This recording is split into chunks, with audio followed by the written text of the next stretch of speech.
selamat datang di channel Well Education, membangun kekayaan dengan pengetahuan. Coba lu pikir deh, setiap kali lu check out belanjaan di e-commerce, siapa sih yang sebenarnya paling diuntungkan? Penjual? Mungkin. Platform? Udah pasti. Tapi sekarang pemerintah juga pengen ikut dapat bagian. Sri Mulyani lagi nyiapin jurus buat majakin semua platform online tanpa kecuali. Dan lu harus tahu ini sekarang, sebelum semuanya berubah diam-diam.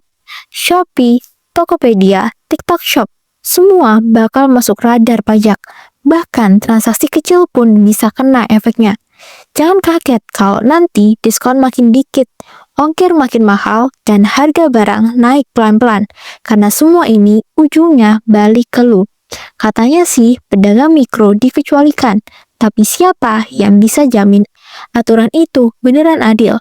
Karena dalam sistem kayak gini, yang kecil seringnya cuma jadi bumper. Makanya, gue bikin video ini bukan buat nyebar panik, tapi biar lu paham permainan yang lagi jalan. Siapa yang ngatur, siapa yang dikorbanin, dan kenapa sistem ini makin tajam ke bawah tapi tumpul ke atas. Kalau lu peduli sama dompet lu, masa depan lu, dan cara kerja sistem digital di Indonesia, klik tombol subscribe sekarang. Di sini kita gak cuman bahas berita, kita bongkar cara kerjanya. Disclaimer, konten ini dibuat hanya untuk tujuan edukasi dan informasi. Harap lakukan riset mandiri dan konsultasi dengan ahli keuangan sebelum mengambil tindakan. Karena kalau lu gak ngerti cara sistemnya main, ya lu bakal terus jadi pion yang dikorbanin. Diam-diam, perlahan, tapi pasti.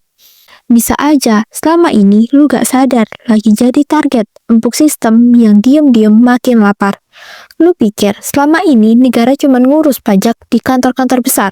Dari perusahaan gede aja, bahkan jualan di internet pun udah jadi lahan basah buat ditarik pungutan. Dan lu gak akan tahu kecuali lu buka mata. Tanggal 11 Juni 2025, pemerintah resmi mengeluarkan aturan baru. Peraturan Menteri Keuangan Nomor 37 Tahun 2025 mulai berlaku 14 Juli 2025. Sumbernya jelas, hukum online, bisnis.com, suara.com. Apa isinya? Mulai sekarang, semua platform e-commerce besar seperti Shopee, Tokopedia, Lazada, Blibli, TikTok Shop, Amazon, sampai Alibaba wajib jadi pemungut pajak.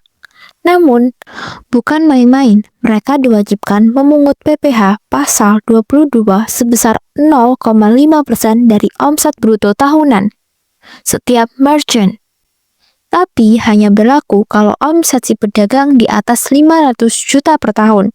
Jadi kalau lu dagang di TikTok, omset lu tembus 42 juta sebulan atau sekitar 1,4 juta per hari, siap-siap lu udah masuk radar pajak.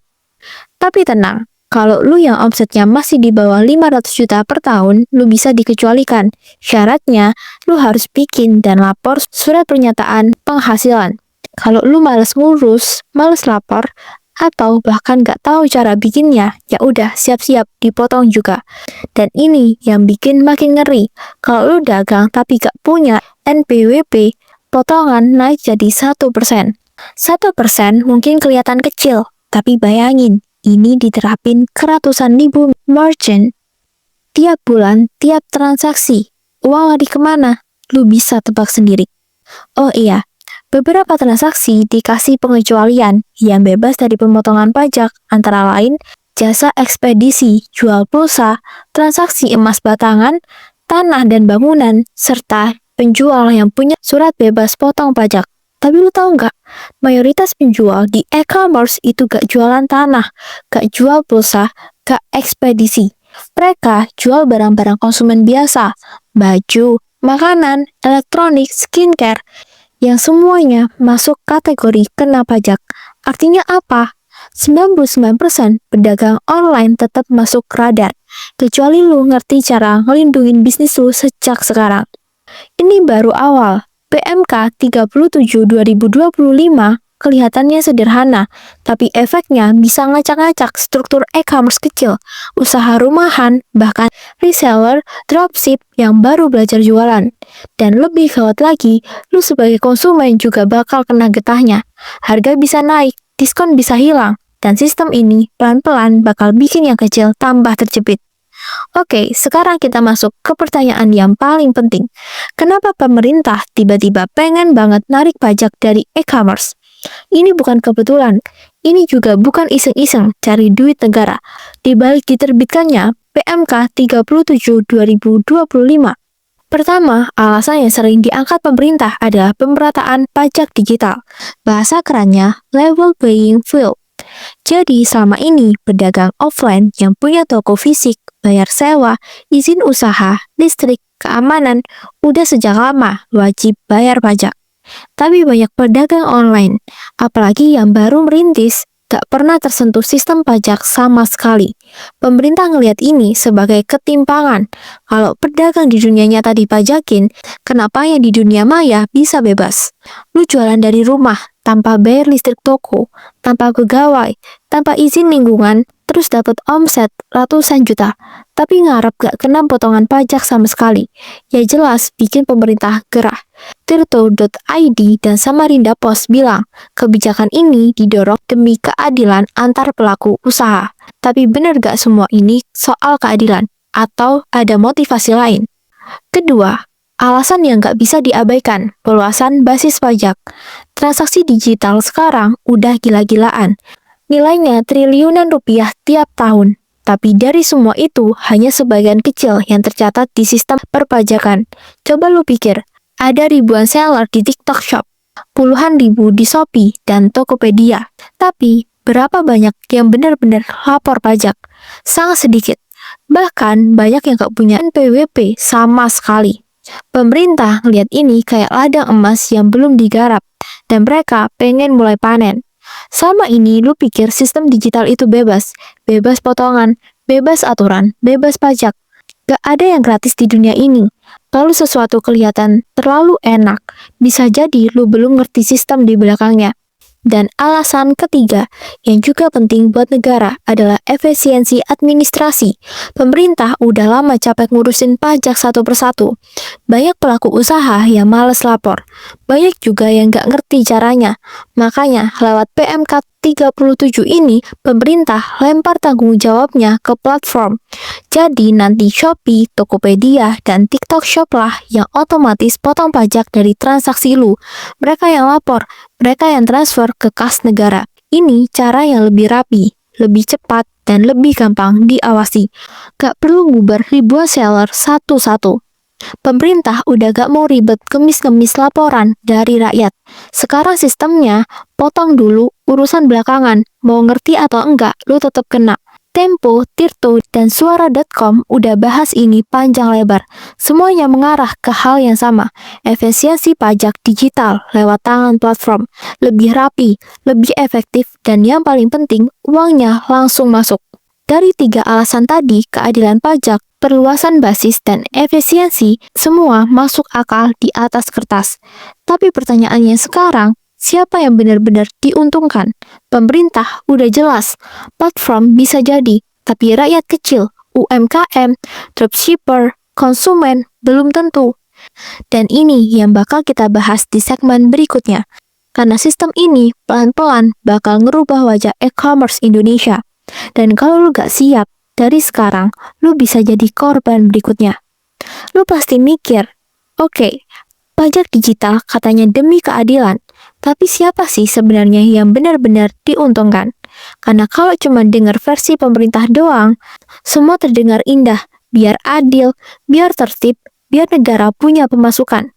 Tapi kenyataannya, gak sesederhana itu. Gak usah muter-muter, yang paling diuntungkan ya pemerintah sendiri. Selama ini sektor e-commerce jadi semacam shadow economy. Triliunan rupiah muter tiap bulan, tapi nyaris gak kedetek pajaknya. Banyak merchant gak punya NPWP. Banyak juga yang penghasilannya udah tinggi tapi gak pernah lapor. Nah, lewat PMK 37 2025, semua uang digital itu mulai dijaring lewat sistem resmi. Selama ini, ekonomi digital kayak danau yang luas tapi tenang. Sekarang, pemerintah lempar jala. Ikan kecil ikut keangkat. Ikan gede udah dari awal siap. Tapi, lu yang baru belajar berenang bisa-bisa tenggelam. Tambahan pemerintah ini gede. Gak perlu repot ngejar satu-satu. Pajaknya dipotong otomatis. Masuk ke kas negara tanpa basa-basi. Effort kecil, hasil besar. Itulah kenapa mereka seneng banget dorong aturan ini jalan. Lu pikir merchant gede bakal nolak aturan ini? Gak juga. Malah sebagian dari mereka lega. Kenapa? Karena sebelumnya mereka tetap harus lapor pajak manual, bikin laporan bulanan, hitung sendiri, store sendiri, ribet dan makan waktu. Dengan PMK ini, pajaknya langsung dipotong sama platform. Gak ada lagi drama salah input, telat lapor, atau denda. Bahkan bisa dibilang ini ngebantu merchant besar lebih efisien secara administratif. Dan karena mereka udah punya NPWP 0,5% dari omset, bukan angka yang bikin mengap-mengap. Yang gede itu selalu bisa adaptasi. Mereka punya tim. Mereka punya tim pajak, punya sistem, punya pengacara. Yang kecil cuman punya semangat. Dan kadang itu gak cukup. Sekarang masuk ke golongan yang makin ke bawah. Makin gak enak posisinya. Merchant mikro. Yang omsetnya pas-pasan. Kadang belum stabil, baru mulai belajar jualan online, mulai ngerasa beban tambahan. Secara teori, mereka dikecualikan dari pemotongan pajak, tapi itu kalau mereka aktif bikin surat pernyataan penghasilan. Pertanyaannya, berapa banyak dari mereka yang ngerti caranya, yang tahu prosedurnya, yang punya waktu dan tenaga buat ngurus administrasi? Gak banyak. Akhirnya apa? Yang harusnya bebas potong, ikut kena juga. Tirto dan Samarinda Pos udah sounding. Beban admin jadi makin berat. Gak cuma ngurus barang, stok, complaint. Sekarang mesti mikir juga, gua udah lapor surat pernyataan belum? Dan efek berantainya lebih gila lagi. Potensi harga ke konsumen bakal naik. Merchant kecil mana bisa nahan margin? Lu pikir pedagang kecil bisa nawan semua biaya tambahan? Gak bisa. Semua bakal dilempar ke lu sebagai pembeli. Jadi ujung-ujungnya tetap rakyat kecil yang nambah bayar. Banyak orang ngira platform kayak Shopee, Tokopedia, atau TikTok Shop selalu untung. Tapi jangan salah, mereka juga kena beban sistemik. Sekarang mereka dipaksa jadi pemungut pajak. Artinya mereka harus integrasi sistem pemotongan pajak buat laporan otomatis, laporan ke DJP, hadapi audit kalau ada kesalahan teknis, biaya IT, SDM, compliance, semua naik. Dan ingat, platform itu bisnis juga, mereka gak mau rugi, jadi kemungkinan besar mereka lempar beban itu ke merchant. Lewat biaya admin, biaya layanan, atau potongan lain-lain yang dulu gak ada. Sistem ini katanya adil, tapi di lapangan yang kuat makin nyaman, yang lemah makin sesak. Dan kalau lu gak ngerti posisi lu di ekosistem ini, lu akan terus jadi korban yang diem-diem disedot pelan-pelan. Jadi sekarang jelas, PMK 37 2025 ini kelihatannya cuma soal angka, tapi sebenarnya ini soal peta kekuasaan ekonomi digital. Siapa yang pegang sistem?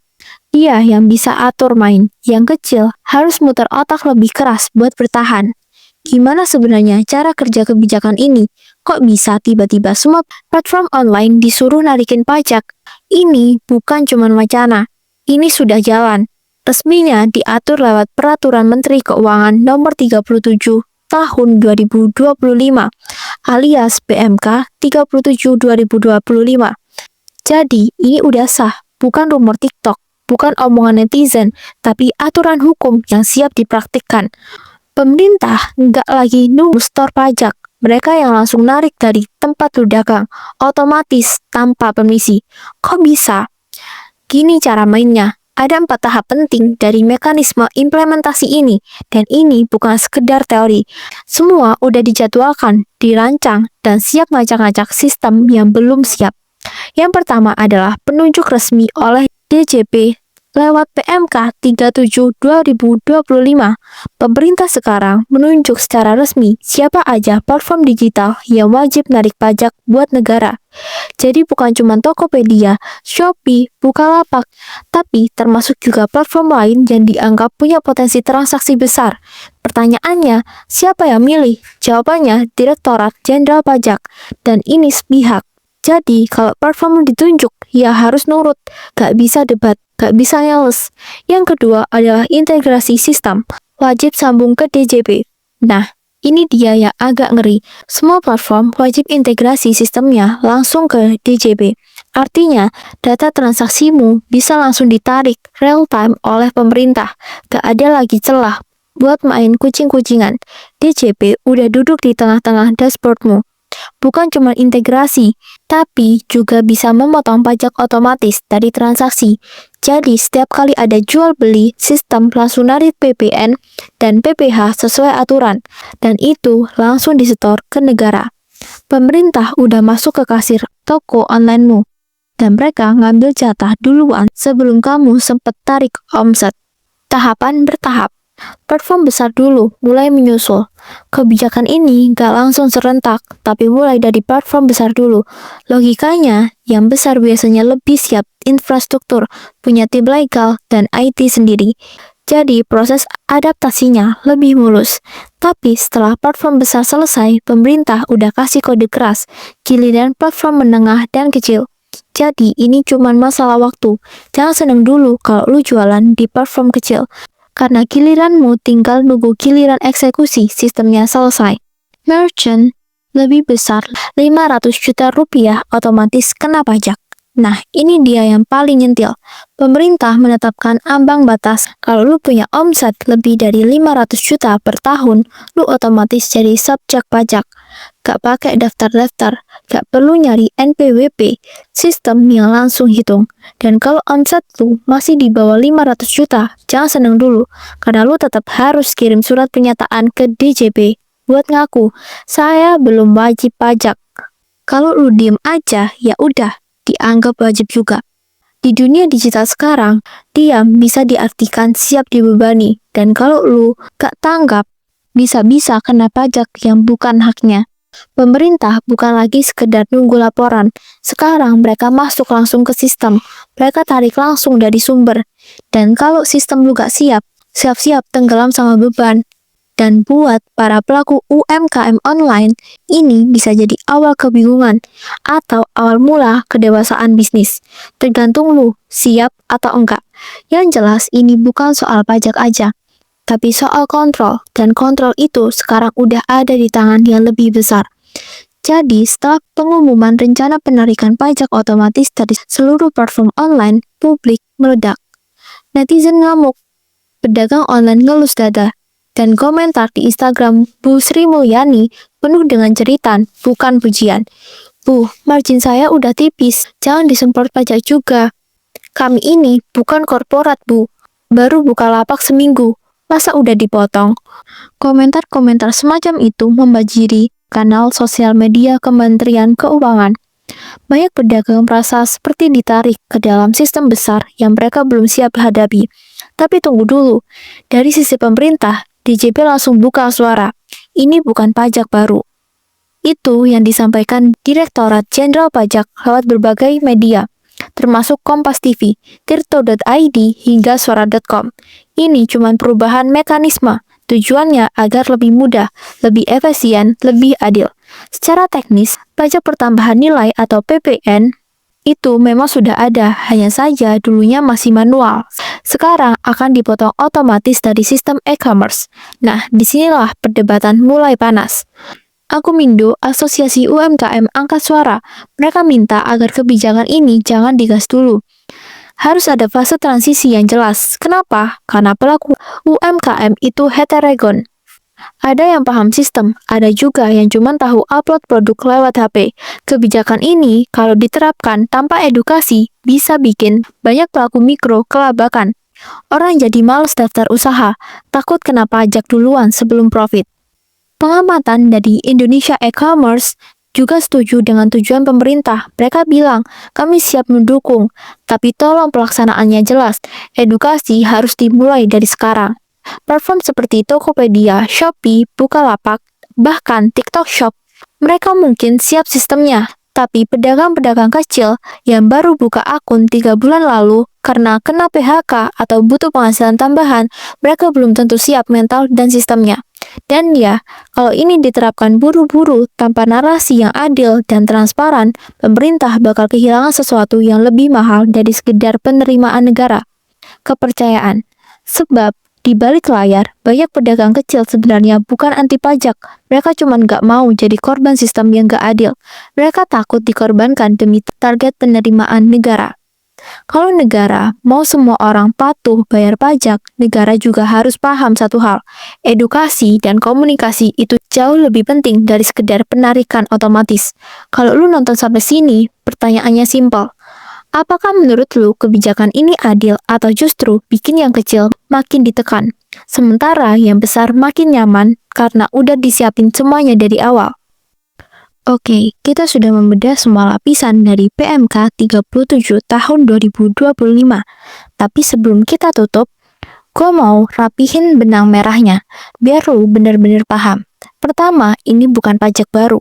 Gue ulangi, bukan. Ini cuma cara baru pemerintah buat motong PPN langsung dari platform digital. Tujuannya biar lebih efisien, adil, dan mengurangi potensi manipulasi data pajak.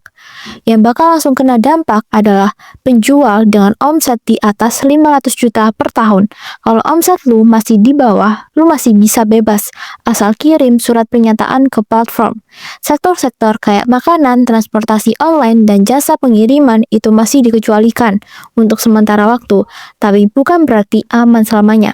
Sistemnya lagi disusun, dan cepat atau lambat bisa kena juga. Yang kedua, buat para pembeli alias penikmat belanja online, dampaknya bukan langsung ke kalian. Tapi kalau penjual-penjual tertekan, kemungkinan harga barang bakal naik demi nutup margin. Jadi siap-siap, keranjang Shopee lu bisa makin mahal isinya. Nah, dari semua yang kita bahas, ada satu kesimpulan penting. Pajak digital itu tren global. Indonesia cuma lagi beresin dapurnya sendiri. Negara lain udah duluan. Sekarang giliran kita yang harus transparan. Tapi ya itu tadi, transparan itu butuh sistem, edukasi, dan komunikasi yang jelas. Jangan asal potong, jangan asal tagih. Karena yang disikat bukan cuma angka, tapi juga kepercayaan rakyat. Dan buat lu yang nonton sampai detik ini, kalau konten kayak gini ngebantu lu ngerti soal kebijakan pajak yang ruwet tapi penting ini, klik like, share ke temen lu yang juga jualan online, dan subscribe channel ini supaya lu gak kudet sama aturan baru yang bisa ngubah cara kita jualan dan belanja online ke depannya. Dan ingat, era digital makin gede, tapi kalau lu gak paham sistemnya, bisa-bisa lu cuma jadi objek bukan pemain. Gue pamit, sampai ketemu di video berikutnya.